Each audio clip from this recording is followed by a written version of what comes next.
Ojeri nizere kuri live yanjye na uyawe nanjye nkaba ndi kuyanjye ayo magambo araremereye. Oya Godfa uzunuko umuswera nyine yagiye akavuga ngo ngenda mvuga ngo ntacyo mpomba. Ariko juma iryo ni ijambo riremereye Godfa ndagenda gake. Nukuvuga ngo umuntu abakugize ikihebe. Uri kumva? Wabivuga nkabifata nk'igitutsi nkaho wakintu ari nk'igitutsi wanutse. Sibyo? Uri kumva Godfa? Ushobora kumbwira gutya ati none se we gasuko ko ntacyo homba nkabyumva ni nk'igitutsi nyine ubuntutse ni nk'ukuntu wambwira ngo urimbwa ni nk'ukuntu wambwira ngo gaswere sinzi ni mubyumva ariko iyo uvuze ngo ngenda bivuga sinzi ni mubyumva aho bitandukanira ndikukumva ubushatse kugenda kugaragaza ko nyine ngenda mvuga ko nyine ngenda nirata cyangwa se ngenda nigamba ko ndi giharamagara uzi icyo gihe iyo numvise ko umbeshyeye ikintu gikomeye nk'icyo ngicyo ndaza ndabona nticitagaca agashino kanjye ayo magambo uri gukoresha arakomeye bro nababaye bro nababaye jewe nanga umuntu ushobora kuba yambeshyeye ikintu ejo yakoze ikiganiro nakireba ndavuga ni uzi ko buriya mu biganiro byose nagiye nkora ntigeze musobeka ari nayo mpamvu yabonye imbaraga zo kuza kuvuga ubugoryi impamvu none ahangaha rero mbamusobetse uri kumva nukugira ngo abone ko izo measure yavuze ko agomba gushyiraho abo magambo uri gukoresha kakaye Godfa twagiye twebwe wenda dekati yabikubwira sinzi niba wenda nawe urabikorerwa ibyo bintu sibyo ariko twebwe mu myaka 10 tumaze muri no show biz nyarwanda twagiye duhemukirwa bikomeye cyane twagiye ntuzambone ndimo ndaseka ahangaha ntuzambone ndahangaha ndimo ndavuga ubusangira gute ariko umutima ubabaye cyane twagiye duhemukirwa n'abantu umuntu akaza akakwangisha abantu umuntu akaza akavuga ko wowe gutya na gutya uri barbar uri ariko ibyo byose twagiye tubyirengagiza suko tutabona umwanya wo kuza ngo nanjye ntabwo nge nabona umwanya wo kujya nirwa ndimo ndazangaha nkataka nkarira nkagira gutya no ahubwo ndakomeza nka pushinga nkarwana no kugira ngo ngere kuri success ariko abantu nk'aba bacita bamenye baturwanya imyaka myinshi ariko ujya wibuka saga yigeze kubaho abantu bakaza bakavuga ngo Jesu Kristo mipango nguru umupolitisiye ngo ngiye ngo mvuga politike ujye byibuka babivuga ibyo bintu ndabyibuka ngo ngiye ngo ndi umupolitisiye ibyo bintu byose bagiye bankorera kwari ukugira ngo banyambure umudendezo mu bantu nyine bangira ikindi kintu ngo Jesu Kristo mipango nguru umupolitisiye we mvuga politike we mvuga ngo politike we icyo gihe rero nukugira ngo bakwambure umudendezo mu bantu bajya gutinya ngo umupolitisiye uyu cita ubwe ku giti cye bro yaragiye abwira abantu ngo ngiye ngo ndi maneko ibaze bro wigeze kumva umutinganye jihadi abivugaho uri kumva level aba bana ahantu bagera bakarengera buriya kugira ngo nzagera ahantu ho kujya kuvuga ngo ndajya kuvuga ku muntu sibyo kugira ngo njye kuvuga ku muntu banarabipangiye igihe nkavuga no this is too much reka nanjye nirwaneho ndwane ku burenganzira bwanjye ubwo njye sindi wa muntu uzabyuka mu gitondo ngo njye kureka ibyo ni ibintu babona bimeze nka crash kujya kwibonja kugira ngo no ahubwo ndaza nkagutwika umutima wanjye ugafunguka umutima wanjye ukera ngahita nikomereza nta muntu n'umwe nyingirana nawe ikibazo kereka gusa iyo mbonye ko ushatse kubikomeza ndagutwika buri hari abantu baravuga kugira ngo bicaye bazi ko twebwe turahemukirwa my brother baraduhemukira umuntu akagenda akagusiga icyasha gikomeye cyane ibaze kugira ngo umugabo ufite urugo n'abana yabyaye ku gasozi agende hariya avuge akubeshyira ngo ugende uvuga ngo we ngo ntacyo homba se kabone kuko ntacyo homba kaba kakubabaje cyane ariko gafite ubusobanuro bwinshi noneho ukavuga ngo ni njye ugenda mbivana bose ku mukire n'abanika pendo kugira ngo bamwihera ku kamodoka ako k'igikeri ntabwo kari agakeri n'ubumodoka bw'ubutoyota butoya barakamuhereza abaho ngaho uri kumva ariko noneho yanagera no ku ruhande agakasa undi mupampe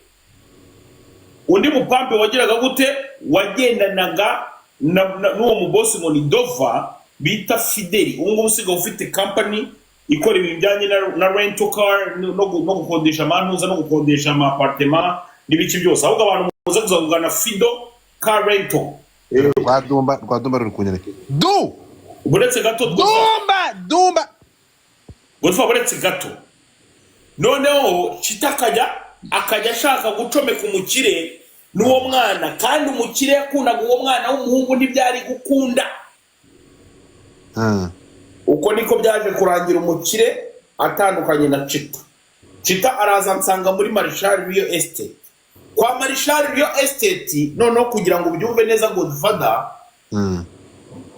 ngewe akazi nkora ni mu ruko ndabyuka mu gitondo nkamamaza namara kwamamaza nkajya no kuri equipe ubwo genda umuvugizi wa Nkombo FC uri iki ndi umuvugizi wa Nkombo FC geragambirwa yes Chitara kubaga kuko kuvuga kuri umuvugizi wa Nkombo egare urakivanga mu biryo bye urumva ko ushaka kwikurura kuri Marishari buretse yaje ansanga ikosa rya mbere yaje ansanga bro we dumba uretse kwandika ndabanza nkubagire mu gikari uri kumva Godfa bagire mu gikari nivanga kuri live uri kumva Godfa ndabanza ngewe yaje ansanga noneho ikintu kirimo kimusetsa cyane arambwira ngo ngewe ngo nta contrat ngo nigeze nsinya ngo kwa Marshall ndahasinya contrat kandi ari mu rugo Marshall ndagenda nkamusanga kuri office nkamwana ifungura coffre fort agafungura coffre fort akamereza amafaranga yo kuba ndimo ndarya muri iyo minsi nkahita nigendera uri kunyumva none ndajya gusinya contrat y'iki koko mwoka byara ndi umugenzi ndajya gusinya contrat y'iki wowe guteze yombi so akababazwa rero no kuba nza nkabona ibiceri nka kabiri mu cyumweru cyangwa gatatu ntafite contrat ejo yarabivuze mu kiganiro ati gute wowe ukora ahantu nta contrat ariko se wowe untegeye ku buryo nkoramo komeza ndakumva noneho agiye kubona na equipe barayimaye ntabwo njya kubona mu myitozo ndimo nakora twari iboso hariya n'abahungu ikintu uri gupfa bro ikintu upfuye nuramutsenzi ndacyumvishe urumva Marshall yafashe Chita amwuriza indege kuva yabaho amutwara muri za Mara bira biboro yakoreragamo so Chita rero umuntu wese ngewe nta kintu byigeze bimbwira ibintu narabikuganirije narabikubwiye ikintu cyambabaje Marshall n'umwana mwiza cyane kambabwire story ikintu cyambabaje kuri ntuza kuri Chita n'iyi ntuza Marshall naramubonye mbona n'umwana mwiza Marshall muha projet bro ndashaka wumve ndavuga uyu muntu acuruza ibibanza narabyamamazaga reka mbivugire nubwo ngiye kubivuga reka mbivugira ndavuga Marshall ubwo ari umuntu ufite ibi bibanza acuruza ibintu by'ibibanza kandi nka mupromotinga reka mugezeho projet mfite nari mfite idea iteye itya naravuze aya masaha ntabwo nararebye nitegereza ndavuga nti abantu bose ntabwo bafite abavandimwe i Kigali hari umuntu ushobora kuva Rusizi umuntu nubwo projet nayikomeje by the way kandi nivuze ko nayikomeje kandi igeze kure ndavuga niba Marshall acuruza afite ibintu by'ibibanza ndimo kunyumva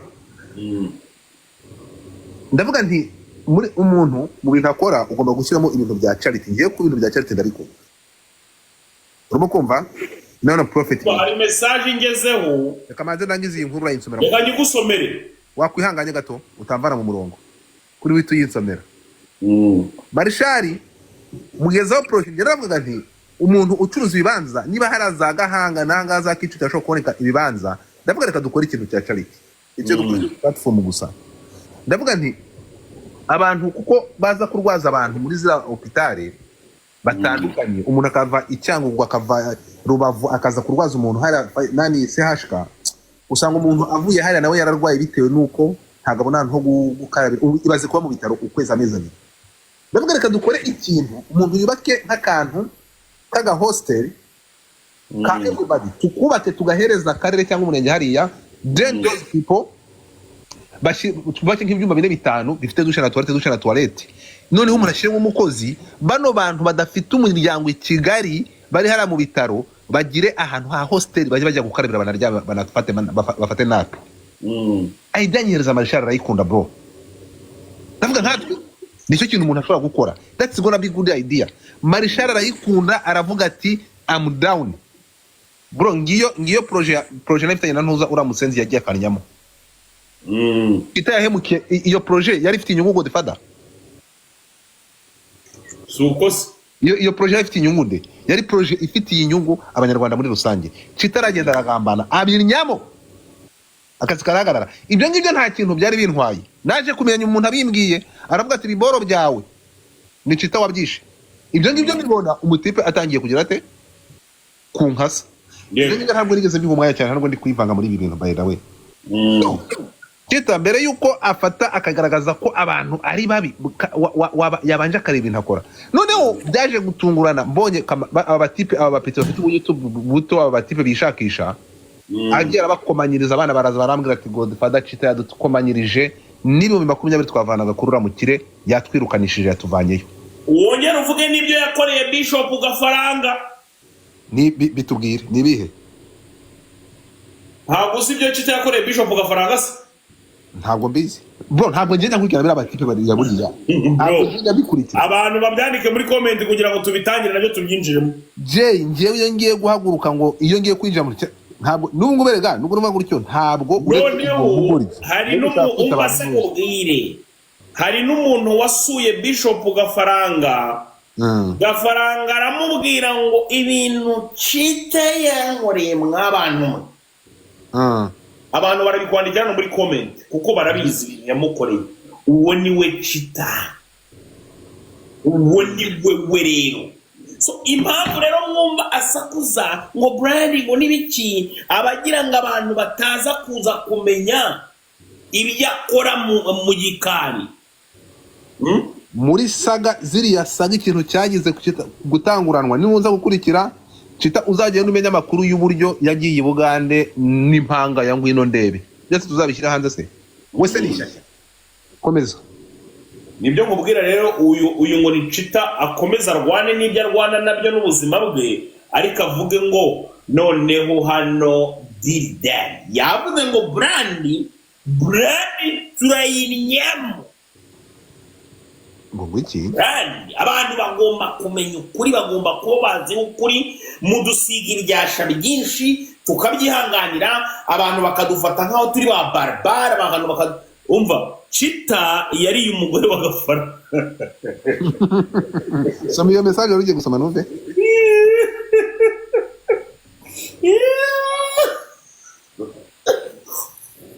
Koma. Uri kumva? Cita ngo yaragendaga cyageze mbere mu bibazo. Uri kumva? Cita agahita abwira umuntu ngo ngwino dukorane ikiganiro, ngo nawe uzutanga ubwawe mwabya. Oya. Abutaje kurinde. Ngo kuri Sabe. Noneho Cita ajya playing abiri sima ngo nibyo koko se? Ngo nibyo koko. Uri kumva? Yigire nkaho ibyo bintu arimo aravugira Sabe, ariko arimo aramumenesha. Sabe niba ari abantu bamenye Cita, Sabe ubasobanukiwe Cita kurusha umuntu wari we wese. Buretse gato mubwire, ejo yaragiye afata umugabo nkunda cyane bita Ezra Joas. Buriya Ezra rero amaze no kumwanga, ariko Ezra nza gusanga abantu barambwa ati Ezra rwose buriya nawe ashobora kuba yarakoreshejwe kiriya kiganiro tabizi. Uri kumva? Nibyo rero mubwira ni uyu Cita nawe bigombe ibigenewe bigombe bijye ku gasozi uzi imyaka yabayeho yenjoyinga iby'abandi nawe yicare sasa rero bamwenjoyinge kidogo ntabwo urumva buriya uragashyire comment ku muntu wagize bro kitaramukundaga ngiye nakundaga kita kubera bira biganiro yakoraga yewe numwe mu bantu bankoresheje ibiganiro byinshi kuri channel ye urukumva ariko bura nanga umuntu bura ngiye wanakoze ikosa ukaza ukambwira ariko uramusenzi kuvuriya munsi navuze ndakuzinutswe mu buzima urumva nabyo gukangakanga ntabwo u Rwanda ari urwasco urumva ntabwo mu bantu ibyo gukangakanga ngo ntabwo ushobora kugira abantu ntabwo ushobora kwangira none se waruzi ko ataranasura Bishop Gafaranga kandi Gafaranga ariwe yahaga ibiganiro byose reka dutegereze iminsi n'imitindi abavuze nibo baba iminsi n'imitindi azironga ntabwo uzamenya ubwenge ko bwasabye karma is what Jay karma niki karma niki karma is a bitch karma iri na vice versa warubizi karma iri reciproke so nukuvuga ngo reciprocity ya karma iyo noneho igenda gutya ikongera garuka gutya umunsi rero wo kugarukiye mambo yako yote yanakuaga hadharani naramubwiye ndamubwira ni Chita you are playing with the wrong one kubera ko jewe ikintu kimwe ngukorera ndabanza nkakuyora nkaguha silence umunsi nakubyukiye ngukubita icyo bita umugenda bro umugenda nuba ngiye kujya mbyuka mu gitondo saa 6 nimugoroba mvuga kuri Chita kandi inkuru zimuharabika gusa akugira ngo umuntu abeho wumva ngo uri gayar ukomeye akabaye kose wowe wita uhamagara kuri nibu agakubise ugahita ugira gute ugahita uza no kwigamba ngo urashyira ngo defensive measure agashino kanyoko bro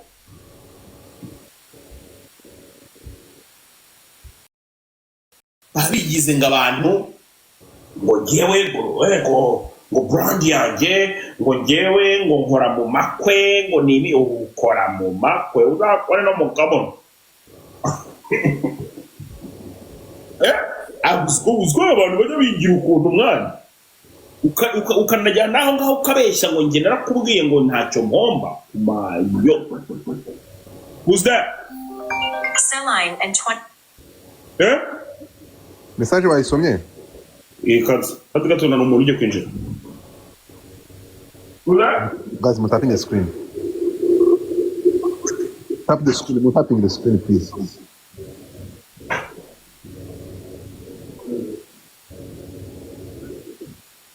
urukumva mwana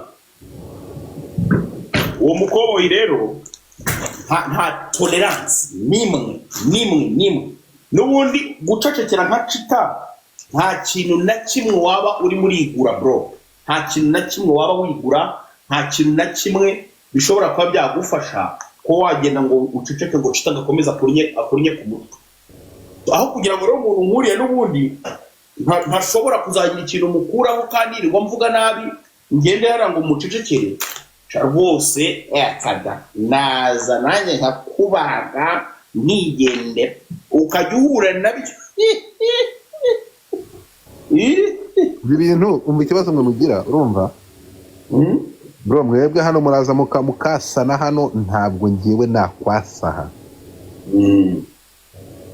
nyine mwebwe ibintu byanyu nubwo birangiye muri entertainment bikarangira ngaha urumva keretse utambabaye erega ngiyewe ntabwo ngira ibintu byo kuvuga ngo ndajya kurega mwana Godfather ndanabyanga ibyo bintu niba uri umuntu w'umugabo ukaba ubizi neza ko wowe wamaze guhinduka ukajya kuba akajajwa ngwino sasa duhangane ariko se urajya kurega ari nawe ukora amakosa bimeze bite noneho for your information maginga yangaya ubu tuvugana sibyo urumva ndakumva ubu tuvugana uwitwa Chita bishoboke kuba nawe atakiri muri Marshall Estate kuko umukire yamaze kumumenya ubu tuvugana umukire Marshall bavuye gukorera ibindi bibanza ahantu bita Irurindo Chita ntibamujya